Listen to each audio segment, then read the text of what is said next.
Hello guys, my name is Amit Sani and I welcome you in this daily Hindu analysis video. In the morning these videos come, in the evening PIB videos come. Never miss any lesson because these all lessons are totally exam oriented, and MCQs that I'm giving you maybe directly some questions you will have in the examination this year, and it will be equally important for other examination also.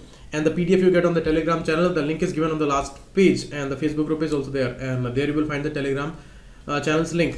19th of March it is, and let's start, and much data is there, so quickly we are going to discuss that. These are the numbers there you can call, and you can ask for these pen drive courses by StudyIQ. UPSC updated course is also launched, and sale is going on. 60% sale is going on till 23rd I think this month, so it's a great opportunity for all of you. And let's start. These are the words that I found and try them into sentences. Now talk about the articles. Prayer for our times. It is talking about the same issue that has been there for so long, and we have repeated these issues. We have discussed each and everything which is given in this article, so we are not gonna give time to this particular article. One thing which is given here, that it has become a mass issue because the pressure is coming from the public. Okay, so we cannot do much about the public's emotion. All the things are legitimate, but the warmongering and unnecessary push for the war, where lakhs of lives would be lost, and it would be in addition to the existing deaths of our martyrs. So this issue is not so small, and prayer is something that we should do, and we all should strive for that particular phase where peace is appreciated, because war is never a solution. And the victims of war, we should talk to these people. They will tell you what is the consequence of war. The people who are pushing war, who are thumping their chests, and it has become so easy for them to claim that we have got the victory, and we actually executed this plan, and on the public rallies, on the stages, they hang their pictures and all, and they thump their chest that we are the people who did this task, and we took the decision, and we were the actual heroes there. Indirectly they are spreading this message in the public in the election time. So these are the most hypocritical people. You see, they are pushing for the war, and they are talking about the war actually, and what they are provoking here, they are provoking a particular push which is gonna come from the public's side, and after that things would become inevitable, because they would have to save their image, and image is everything in politics, as you people know. And you see, these are the people who care most about their own security. A small incident of security lapse, if that happens in their own security, then they are egged the most, and they will be so pathetic, they will be so aggressive about those lapses that they can scold anyone. Even they can scold the security personnel who are protecting their lives. So from the public within the country of India, within its boundaries, means whenever they are going on the road, or by air or by water, wherever they are moving, they care the most about their own security. And these are the people who are provoking other people for the war. Means they are the one of the most coward people, and they are pushing for the war. So this is the highest level of hypocrisy.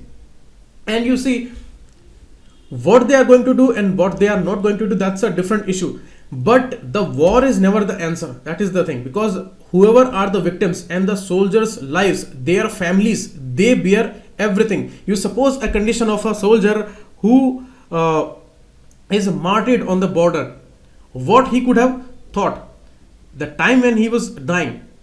He would have been thinking that after my death, maybe these all problems would end, and many more lives will not suffer, many more families will not suffer. My family would suffer, but I hope that other families would not suffer, and with my death, with my martyrdom, this problem is gonna solve. But you see, thousands of soldiers, they are martyred in the same manner, but the problem is not solved because it is much more political. And the only solution that is available, that is going to be political only. and that's why war is not the option. So otherwise everything is we have discussed about this article, so we are not going to give time to this. It's a very important topic for essay, an important topic for GS2 and GS1 also. Okay, it's a social issue. Next, fatal margin of error. This is also a repeated issue regarding the capital punishment. It's an important topic of GS paper 2 and a very important topic for essay. So two important topics for essay appear here in the newspaper today. It is regarding the capital punishment that it says that the people who are deciding about the hanging of anybody, the judges, Supreme Court judges, they are also in this dilemma many times, whether they are very much honest people and they are standing very high on the ethical scale. So even they are in this dilemma that whether we have the right to take somebody's life or not, because it is the ultimate power, maybe God, maybe any superior power, supernatural power which is there, and who is giving us life. So it is in his hand or her hand to give someone life or to take somebody's life.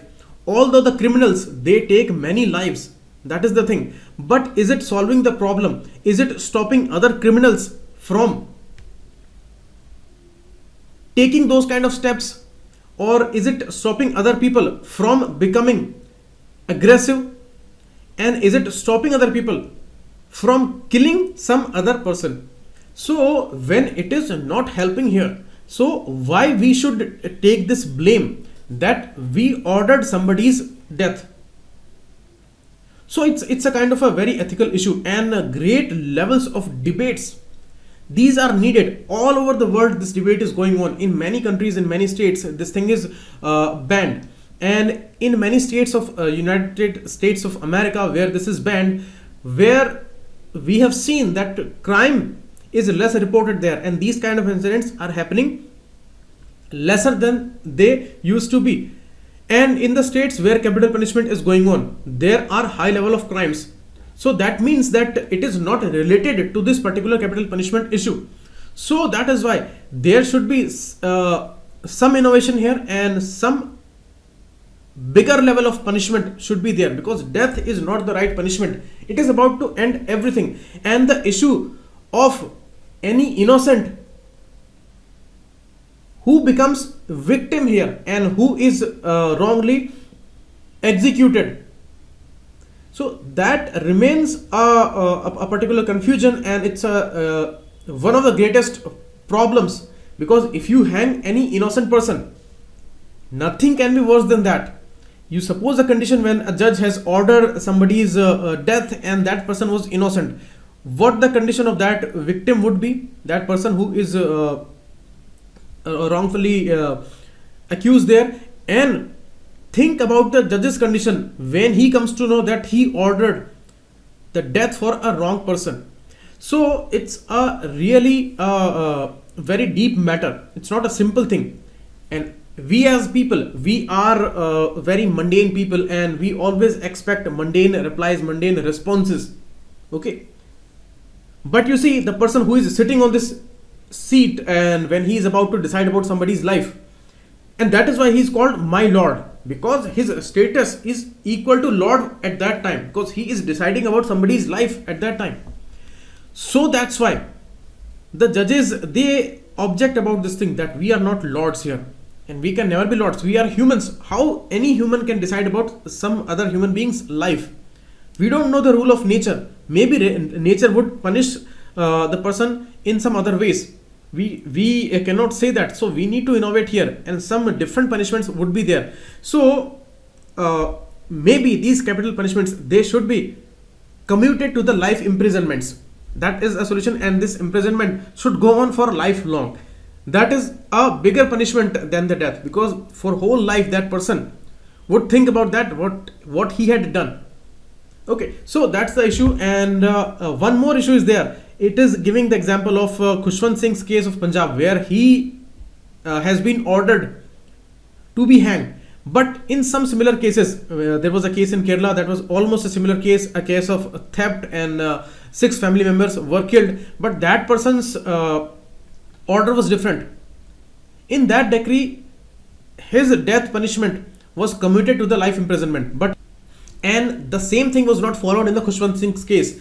And in many cases, what Supreme Court did till now, it always demanded much more information. It always went behind the truth, and it demanded medical reports, mental status reports and all, and everything was as a mitigation was discussed, and that was considered in some other cases. But this thing was not done in the Khushwant Singh's case.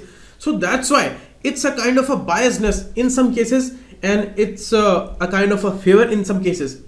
So there is no uniformity, and there cannot be uniformity because it's always the decision from the conscience, and in some cases it looks like the arbitrariness of the judge, because in Khushwant Singh's case the crime was very heinous, and it remained in the rarest of the rare crime. But nobody thought about Khushwant Singh, whether he was the actual criminal or he was the innocent person, because these things were not followed in this case, where they demanded any kind of further clarification, much more information, and the particular medical reports, mental status reports and all. So maybe he was the criminal, but this issue, ethical issue of capital punishment, that remains to be discussed.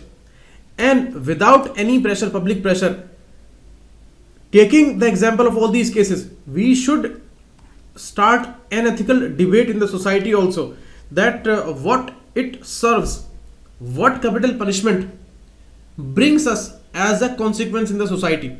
And do we have the power, do we have the authority to take somebody's life, whether that person can be reformed or not. And in the Khushwant Singh's case, it was not clear that he was having any kind of criminal background or not. That data was also not produced, and those were not considered much, because a lot of public pressure was there. So in some cases it looks like out of pressure judges are deciding about a particular case, and where more focus is towards the heinous crime. Focus is not on the proof of innocence or proof of criminality of that person. So there the problem remains to be decided. Okay, so this is a particular debate. That's why I'm telling you this issue, that it's a essay topic, very important essay topic. In the past also we have seen this particular topic as the essay ones. So you should write about this thing, and you should take examples here, and as much thoughts as are possible from your side, as wide as you can think, you should put all these things on the paper. And you see, it is not only an issue of your exam preparation, it is about your conscience also, and this conscience is going to help, this maturity is going to help you in GS paper 4 also, because many case studies are going to be there, and there is no guidance for the GS paper 4. It is all your conscience, it is all your decision making. Some people may help, some people may guide you in a particular direction, but actual decision making would come from your side. So the maturity you would develop out of these kind of issues, these kind of discussions, these kind of deep understanding daily, and daily something is added into your maturity. And that is why these things are not vague, these things are not unnecessary, these are highly necessary for the UPSC aspirant. Okay, some people day before yesterday or maybe yesterday said that some things look unnecessary, but these are not unnecessary. Every line is different, every line has a certain meaning, and every line has a certain angle for the issue. So that is why you need to think in all directions. Now about this particular article, this papering over it is not important for us, it is a political one, and this we are going to discuss in detail. It's important for GS paper 2. It is talking about the LOKPAL issue, and the corruption issue is also involved. So GS paper 4 is also going to be very important here, and it is also making an essay topic, because it is a very crucial issue of corruption and the systematic approach towards that. That's why essay topic is very pertinent here. Now I have discussed everything about these articles. PDF I'm giving you, and you can read this text. I have highlighted some issues here. Okay, so we will not waste our time discussing these things again and again, because much things we have discussed. Now about the LOKPAL, establishment of the anti-graft body. You see, PC Ghosh, the first Lokpal has come after an unjustified delay of 5 years. Unjustified delay because it was well decided after decades of discussion that the body that we need the most, that is Lokpal. And if some government is not working on this Lokpal body, that means it is not being honest, and they don't want this particular approach against corruption. And they took 5 years. First they took this excuse that leader of opposition is not there, so we cannot move ahead. Then Supreme Court said, you never wanted or you never felt this need of leader of opposition in the CBI case, where you went ahead within minutes and you took excuses for 5 years in appointing Lokpal here, saying that leader of opposition is not decided there because the largest opposition party, Congress, and its leader was not decided, and Mallikarjun Kharge was later appointed as the leader of opposition. So here court asked again and again to the present government that appoint the Lokpal. You are not doing that. You are not being honest here, and your intention is clear that you don't want that body to come into action. And now the last deadline was given by the Supreme Court in very harsh words. After that, they have appointed the Lokpal after the announcement of the schedule for Lok Sabha elections. And that's really a problematic thing because whole intention is clear here. But it's a welcome move, it's a welcome development that at last we have Lokpal in our country. Now Lokpal body has the historic responsibility on its shoulders. One chairperson would be there, and apart from that 8 members would be there. And that is why it's a historic responsibility. Maybe like other institutions, they may not work in the ultimate level of honesty or something like that is expected from the bodies these days, but because this is a historic responsibility, that is why we should welcome this move, and that is why we should expect something good from this body, and we should expect from these officials that they would perform their duty at their best and they would not bow before the excessive arbitrary powers and the powers which are trying to strangulate these autonomous institutions. And you see, this is the statutory body. The constitutional backing is not there. It's a statutory body because it is backed by the statute, the law which was passed, the act which was in force since January 16, 2014. So according to this Lokpal Act, the body has been created. So it's a statutory body. So now we need to see. And you see, in this body, a selection committee would decide about the chairman. And what is the selection committee? Prime Minister as the chairperson and the Speaker of the Lok Sabha. And you see, the thing that is to be remembered here, both are coming from the ruling party in the country of India. You see, Prime Minister is coming from a particular party, although he is the Prime Minister of India. But always this issue has been seen that Prime Minister is always gonna work more in favor of the ruling party, his own party. So that becomes a practical issue here. And the bigger issue here is of the post of Lok Sabha Speaker. In India, unfortunately, Lok Sabha Speaker comes from the ruling party itself, and that is the biggest problem in many cases, in the CBI case also, in other cases also, where Lok Sabha Speaker is a member. It actually favors the position of ruling party itself, because practically anybody can understand this thing, that when a person, Lok Sabha Speaker, is coming from the ruling party, how much neutral that would be. And in the case of our Lok Sabha speakers, openly this thing is seen that they are supporting their own party heavily. Openly they are supporting, and they are supporting every move, everything. They are not being neutral. That is a practical reality. So 2 people from the party, now leader of opposition in the Lok Sabha. And I'm not talking about specifically this particular government. I'm talking about all the governments. It has been seen in the past. Okay, but now about the selection body, 2 people from the ruling party, supporting ruling party, and maybe linked indirectly to the ruling party, and leader of opposition from the party in opposition, 1 person against it, against their stand. Okay, so that is the issue of check and balance, and that is necessary in the democracy, that leader of opposition, when it is going to be there, then it is going to balance the things out. Okay, but the problem remains that they invited leader of opposition as a special invitee. and he was not given the full membership here. That again became a huge problem here, because after Supreme Court said in April 17 that go ahead, if somebody is absent, it's not an excuse, go ahead with the selection, and they went ahead, and Kharge as a leader of opposition, he was not given the full membership here. And you can see here, this thing has become somewhat biased here in the favor of ruling party, because one person is there, only one person is there from the opposition, and that person is being invited here as a special invitee, and that's why Mr. Kharge, he refused to attend the meeting because he was not given the full membership here. After that, Chief Justice of India, or maybe his nominee as the Supreme Court's other senior judge. Okay, so fourth person would be CJI and one more eminent jurist. So two people from the judiciary side and two people from the government side. Okay, we can say that practically, and one person from opposition. So that's the constitution of the committee, and that is a kind of a problem here.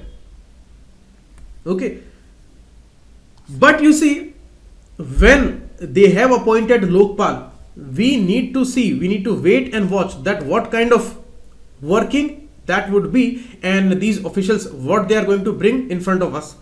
If it is going to be only like this, that people from opposition parties and leaders from their parties, they are going to be targeted by this body, then it is not going to be any effective in the democracy. And the same things, the way things are going in the cases of corruption, they will go on. And these anti-corruption bodies and these CBI and all these institutions, they are always working as the puppet of the government, and they are always targeting the opposition leaders. Whichever party that is there in the power, that would use these institutions. But now things we have to see that in which way these officials are gonna work, this body is gonna work here. Okay, so these are the possible issues, and all angles would be needed here as a scrutiny.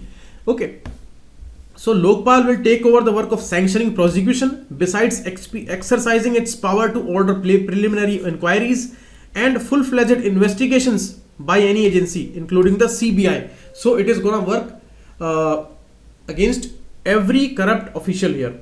Okay, so that is a good thing, and we are welcoming this thing wholeheartedly, and we are expecting in the democracy that this institution would be very, very important.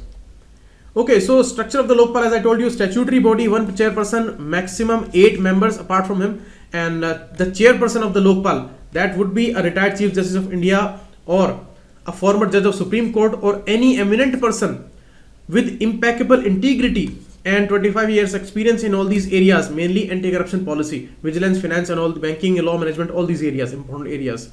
So that can become a chairperson. So this is not mandatory that that person should be Supreme Court judge or not. Okay, so this is to be noted here. Next, maximum 8 members, half of them would be judicial members. That's a mandatory condition. And one more mandatory condition is that half of them would be SC, ST, OBC, minorities, and women's group. And next, non-judicial members, which are going to be 4 out of 8, they also should be of highest impeccable integrity, 25 years experience in all these areas, the way chairperson demands here, and that all conditions should be fulfilled. Okay, you must have understood this thing, that these SC, ST, OBC minorities, they can be judicial or non-judicial members, but they should be there. Okay, so again, it's an issue of check and balance thing. And the weaker sections, they should be represented here, because maximum problem lies with the weaker sections, SC, ST, OBC minorities, and women section. So that is why this reservation is needed here. Okay, so let's see. Pinaki Chandra Ghosh, he has been appointed, and right now he is working as the National Human Rights Commission member, HRC's member.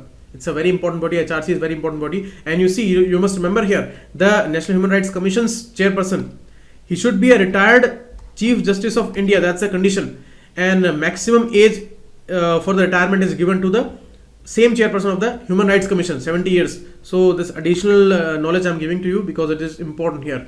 And as I told you, anti-corruption authority, all these data I have discussed, Lokayuktas are going to be in the states.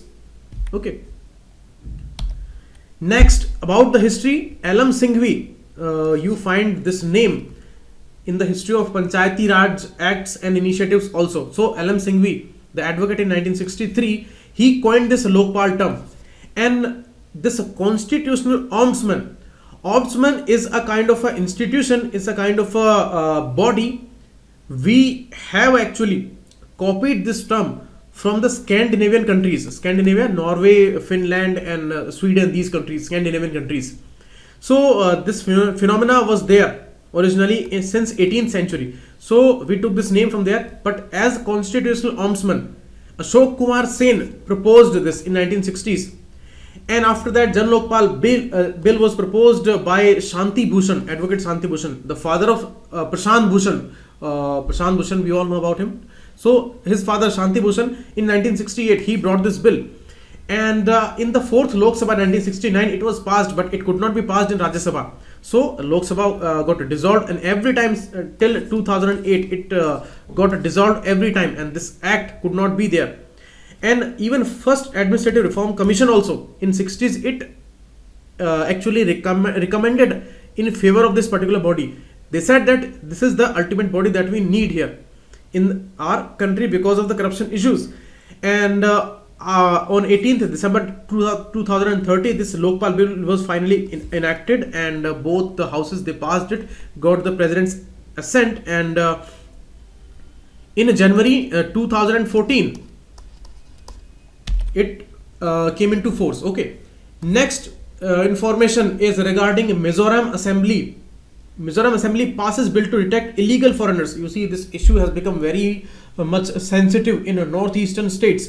The NRC exercise is going on, a citizenship amendment bill is there, lot of protest is going on. It is the most highlighted issue this year in the northeast, and it is going on. And now, in the streak of these events, in the same mood, Mizoram, the state, has passed this bill to detect illegal foreigners who are residing in the state. So the Chief Minister Zoramthanga is saying that it is regarding the welfare schemes, how we are going to select people. It is regarding that, and it is going to help here that illegal settlers here, they should not be given this advantage because they are going to take the share of the genuine people. So we are bound to do this, and it is according to the Citizenship Act 1955, which decides nationally about the citizenship. And you should always remember, India has single citizenship. There is no dual citizenship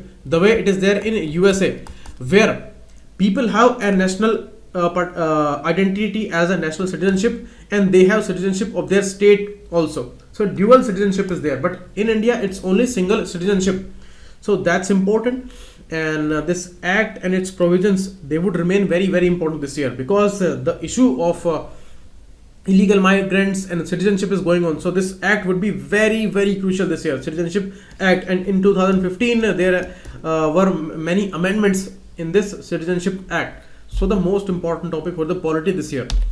Next, India has 2293 political parties. Around 3,000 political parties are there in India. Means in every district there are parties almost, and names like Bharosa Party, Sabse Badi Party, Rashtriya Saaf Niti Party, these are some of the odd political parties in India. And you see, the condition to become a party becomes very, very important here.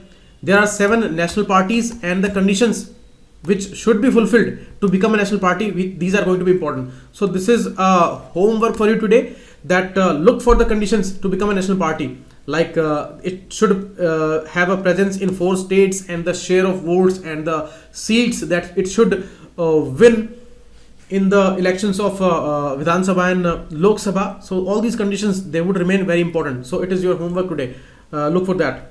And 59 state parties are there. 149 political parties were actually registered in the last month, from February to March 15. So this is the data. Next, new hydro policy to help meet renewable targets. We set a target of 175 gigawatt of renewable energy, and it is going to help in sustainable development goals. And our goal of 40% energy mix means 40% of energy we will be producing from the renewable energy sources, non-conventional sources. Okay, so our dependence on coal and these crude oil and all, it is going to be diminished. So 40% is going to be from the renewable energy. So here this 175 gigawatt and the division is 100 gigawatt from the solar energy, 60 from the wind energy, and the rest of it from the hydro and bioenergy and bio waste, and they are from the sources from there. So this 100 gigawatt target is, it has become very difficult, and it is almost impossible that till 2022 we are going to achieve this much production from the solar area, and it has become very difficult for the pricing regions in the wind energy sector also, and we are not going to achieve 60 gigawatt target by 2022. This thing is almost clear now. So that is why government is under very much pressure, because they had highlighted this issue too much, and nationally and internationally both. So they are making adjustments here, and they see enormous potential in the hydro electricity sector, and they are revising the percentage of it in the overall renewable energy target. Before the policy, the percentage of hydroelectricity is only 6.03%. Now it would reach up to 41.45%. It's a huge revision. So they are looking many potential from the hydroelectricity sector.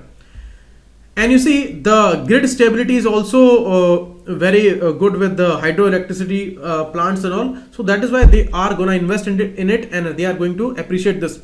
And all other percentages are going to come down from 47 to 29 in the wind sector, from 34 to 21 from the solar sector. So this data is given by Central Electricity Authority, the highest important authority, which is suggesting for the policy making and all these adjustments.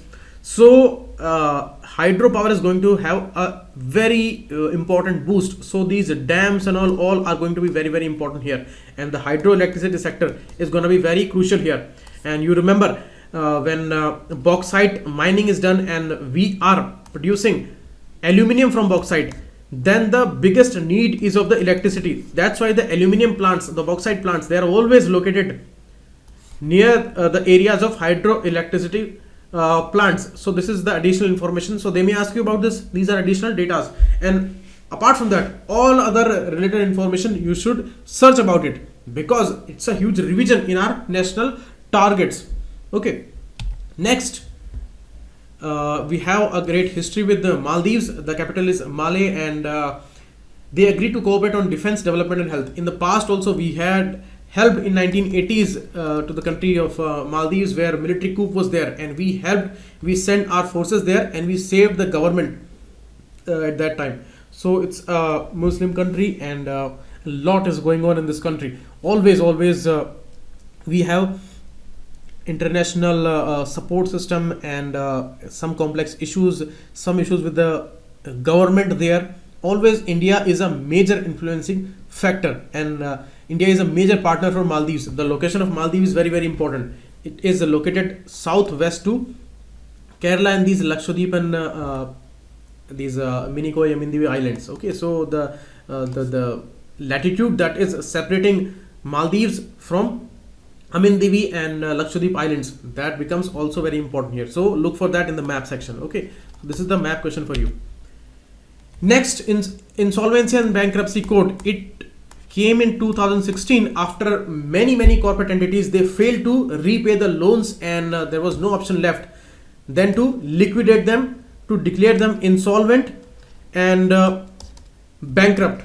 Okay, bankrupt is a legal term, insolvent when they are not able to pay the loans back. So IBC became the most important tool here, and we have seen major recoveries under IBC, and now the manufacturing units mainly, they are under focus, and so many companies are there, and a particular process, CIRP, Corporate Insolvency Resolution Process, means corporate entities insolvency, they have become insolvent, and a resolution process. So this has shown a steady increase since the inception of IBC code 16. Okay, and the major recoveries we are doing here, this is unfortunate actually, because when the companies start and all, they go with the many expectations and all, and when they are failing, they are not able to repay their loans. That's really unfortunate. But the biggest misfortune is that banks are struggling a lot with the NPA situation. That's why it becomes necessary to liquidate these assets of these companies and get the recovery. Okay, so the data is given here. You can read the data, you can take important points out of this particular information. Okay, next, green coffee. You see, southern states, they are mainly producing the coffee, and the type is Arabia. Arabia coffee is around 20% of the total coffee production of the world, and 80% is the Robusta one. So India is growing Arabia coffee, and mainly the southern states and mainly the Western Ghat region, we are growing that. And now a new Malabar coffee brand is going to be created by the state of Kerala. They are going to create Kinfra body, Kerala Industrial Infrastructure Development Corporation, and it is going to be a carbon neutral coffee village park. So they may ask you about this coffee village park. Through that, they are going to develop a new brand, Malabar coffee there. Karnataka as a state is the highest producer of coffee till now, and the state of Kerala is also taking an important step here. Kerala Infrastructure Investment Fund Board is going to support it financially, and in the Wayanad forest area, I'm giving you a map question. Where is this Wayanad forest reserve and this protected area? Spot that on the atlas. Okay, and it is going to be very, very important. And about this body, it is going to be important. A first carbon neutral village coffee park is going to be there in Kerala. Next, viable alternative to open heart surgery. You see the particular design of the heart. There are 4 chambers, and there are valves, so that the blood, oxygenated blood and non-oxygenated blood, it is going to flow in single direction. Okay, always it is coming from the upper chamber to lower chamber. Lower one is ventricle and upper one is atrium. So the blood is going to flow in this direction only, and because of these valves, it is not going back. But when these valves are not working properly and they are damaged, then the condition becomes fatal and immediate operation is needed there. So now they are developing a new methodology here. It's a very complex situation because we need to operate the person in the ongoing condition, because heart cannot be stopped, otherwise the person would die. And in this ongoing situation, without stopping the heart, we need to repair it. So it's a very tricky process, and now they are going to develop a process where from the groin area is the area where our genetic parts are located, and from this particular area they are going to insert the particular the medical the equipments and all, and they are going to repair these walls. Okay, so it's a process of TAVR, transcatheter aortic valve replacement. So TAVR, they are going to ask you about this question, that TAVR is related to what? And you see, it's a kind of a epidemic in India. The heart problems are a kind of an epidemic, and one more important epidemic is there as the dry eye disease. You see, till 2030, 40% of Indian population is going to be dry-eyed. Means it's a condition where our eyes, they become dry, and the liquid which is there, which is keeping it smooth and humid. I'm talking about the eye and the cornea, the part which is seen from the front side. So that remains humid, but when less aqueous material is there and we are not able to produce these tears and all, then our eyes, they become dry, and due to dry eyes, the consistent blinking, that creates a lot of trouble, and cornea is damaged, and ultimately the person becomes blind, and it is growing as the epidemic here. We cannot imagine what kind of situation. And you see the mobile users, laptop users, they are escalating this problem a lot. In 20s, this problem starts in males, okay, many males, and till 50s and 60s for both females and males, it becomes a huge problem. So there is no treatment available for that, and it is growing as a great epidemic in India. So you see, medically, so many challenges we have, and you cannot imagine what kind of condition would be there till 2030s and 40s if these new treatments are not going to be available till that time. Many people, almost half of the population of this country, it is going to be diseased with many medical conditions, maybe heart disease, cancer, diabetes, the sclerosis, the neuromuscular disease, and peripheral nerves and muscular diseases, and all other kidney disease, heart disease. These are greatest challenges in front of us, and we are talking about Mandir Masjid. So shameful these media people are, and third class journalism is going on. They never talk about these issues, they never discuss these issues, they never push and they never provoke the public pressure for these kind of funds, these kind of researches, and they are ready to do anything to destroy this country, to destroy whatever is good in this country. Okay, so they are destroying diversity, and they are not talking about these challenges. So we need to be careful about that. Next, the virus. As I have told you, virus is a link between living and non-living. It can be crystallized as a dead material. Only the dead materials, they can be crystallized. Okay, you can take the example of crystals of sand, crystals of sugar. Okay, so it can be crystallized when it is out of the cell. When it enters the cell, it hijacks the cell process, the genetic process, and it is going to replicate its genetic material, and after that it activates. So this is how virus works, and it causes a disease. Okay, you can see the herpes virus here. These are two types of herpes, the mouth herpes and the genital herpes. It's a virus. One more related disease is there, herpes zoster.